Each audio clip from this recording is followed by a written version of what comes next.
Bonjour, professeur Mattei. Bonjour. Alors, pédiatrie, génétique, recherche, santé publique, les univers que vous traversez depuis plus de 35 ans vous conduisent à la réflexion éthique. Elle se développe dans le cadre des avancées scientifiques, médicales, ce qu'on appelle la bioéthique. Or, vous évoquez, mais déjà en 1996 dans un rapport parlementaire, la nécessité d'une réflexion éthique comparable sur l'environnement. Alors, finalement, pourquoi amener ce questionnement éthique sur l'environnement et pourquoi ne pas le situer au niveau de la morale ?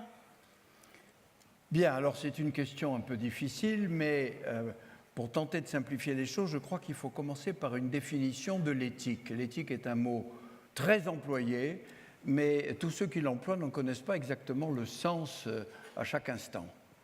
Nous vivons dans un monde qui change beaucoup, très vite, et nous acquérons de nouvelles connaissances tous les jours.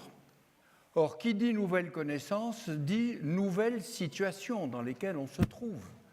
Et le fait de se trouver dans de nouvelles situations, quel que soit l'endroit où on se trouve, nous oblige à faire de nouveaux choix. Quel comportement, quelle attitude vais-je adopter ? Et naturellement, faire des choix, c'est se livrer à un questionnement. Eh bien, l'éthique, c'est ce questionnement. L'éthique, ça n'est pas une science, et tout le monde fait de l'éthique sans le savoir. À chaque instant, quand vous vous posez des questions, parce que la situation est nouvelle pour vous, vous êtes dans un questionnement éthique.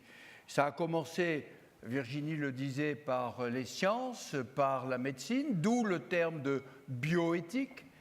Or, après la conférence de Rio en 1992, on a vu d'abord surgir des controverses scientifiques et puis on a pris conscience de l'évolution du climat. Des questions ont donc surgi et j'ai pensé à l'époque qu'il fallait peut-être par esprit de symétrie bioéthique traiter de l'éthique écologique et donc de l'éco-éthique. Alors vous me dites pourquoi l'éthique et pas la morale ? Mais parce que l'éthique et la morale agissent dans des registres différents. La morale, pour simplifier les choses, elle définit ce qui est bien et ce qui est mal. Tu ne tueras pas, tu ne voleras pas, tu n'exploiteras pas une personne vulnérable. Et les réponses sont universelles. Avant de poser la question, on a la réponse. L'éthique, c'est l'inverse. L'éthique, elle est là pour faire la distinction entre ce qui est bon et ce qui est mauvais pour la vie de l'homme. Et elle doit le faire quand la question lui est posée est inédite et qu'il faut improviser. Alors, je pense qu'avec ça, on fait appel à des valeurs communes, qu'il s'agisse d'ailleurs de la morale ou de l'éthique, et ces valeurs sont des valeurs humaines. Alors, concernant l'écoéthique, on a envie de vous demander finalement plus concrètement quelques exemples pour fixer les idées. Elle pourrait par exemple se développer autour de quelles valeurs ? À l'ère l'anthropocène qui caractérise les influences humaines sur l'environnement depuis 200 ans, est-ce que l'éthique peut se saisir de cette articulation entre les activités humaines et l'environnement ? Je pense qu'à partir du moment où l'éthique, dans ses choix, se situe par rapport aux valeurs humaines qu'il faut respecter, évidemment qu'elle est un chemin pour trouver la meilleure action possible. Il faut respecter ces valeurs humaines, tout le monde les connaît, la dignité de la personne, l'intégrité, et puis la recherche de l'épanouissement, et bien sûr, la bonne santé.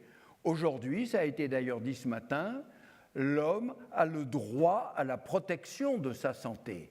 Et donc, dans la situation présente environnementale, parfois menaçante, il faut des solutions immédiates, et puis à moyen ou long terme, il faut des précautions, il faut de la prévention, parce que les enjeux sont colossaux, l'alimentation, l'eau potable, les maladies, la biodiversité, tout cela a été parfaitement évoqué. Alors on pourrait se demander si finalement on a sacrifié l'environnement. Je n'en sais rien, je le pense, mais ce dont je suis persuadé, c'est qu'il faut remettre l'homme au centre. Et l'éthique est là pour le permettre avec ces 4 principes, elle est essentielle, à commencer par le premier qui est l'autonomie. Dès lors que vous redonnez à l'homme son autonomie de choix pour dire ce qui est bien pour lui, d'après lui, ce qui est bon pour sa santé, ce qu'il veut autour de lui, vous lui redonnez le moteur de la décision et qui devrait ensuite évidemment être repris par les responsables. Et je ne vais pas détailler la bienfaisance, la non-malfaisance et la justice qui s'appliquent parfaitement aux principes éthiques. Donc je pense que si vous gardez la ligne de l'éthique dans vos raisonnements, vous toucherez juste. Alors justement, vous évoquez les choix politiques, les générations futures. Depuis 1996, cette année, vous avez utilisé pour la première fois le terme d'écoéthique. Le concept de développement durable s'est renforcé. Les objectifs de développement durable ont été fixés. Néanmoins, la tension entre les solutions d'urgence à court terme et ces solutions à long terme reste omniprésente et se traduit par vraiment un manque de décision politique, de courage politique. Alors comment ces principes éthiques d'autonomie, de bienfaisance, de non-malfaisance, de justice peuvent nous guider, peuvent guider les décideurs politiques et finalement comment avancer dès ce soir, je dirais. Alors on voit bien que dans toutes les décisions qui ont été prises depuis 1992 et les années après, je ne suis pas sûr qu'on ait bien cherché à comprendre ce qu'il se passait. Or, je crois qu'on y arrivera à partir du moment où on conjuguera en même temps la pensée et l'action. Il faut penser en homme d'action et il faut agir en homme de pensée. Si vous pensez sans agir, ça ne sert à rien. Et si vous agissez sans penser, vous pouvez faire n'importe quoi. Donc je suis persuadé qu'il faut vraiment mener de pair la pensée et l'action et remettre au cœur la préoccupation sanitaire. Je vous fais remarquer simplement qu'en disant tout cela, je ne fais que décliner la définition de la santé donnée par l'OMS dans son préambule de la Constitution en 1946, c'est-à-dire un état de bien-être complet, physique, mental, social, et pas seulement l'absence de maladie ou l'absence de handicap. Et je dirais que les humanitaires ont, à mon avis, un rôle majeur à jouer, non seulement parce qu'ils s'occupent de santé, mais parce qu'ils s'occupent de vulnérabilité, de précarité, et que tout cela est parfaitement lié. Le mouvement Croix-Rouge, Croissant-Rouge, doit s'engager davantage dans ce secteur. Et je pense de bon augure, et vraiment je m'en réjouis, cette année, à cette conférence mondiale, sont regroupés plus de 15 centres de recherche du mouvement, ce qui montre quand même une belle évolution par rapport à ce qui se passait encore il y a 10 ans. Je pense que si ces centres de recherche se fédèrent, fonctionnent en réseau, nous aurons d'excellents résultats et je suis très optimiste sur le résultat.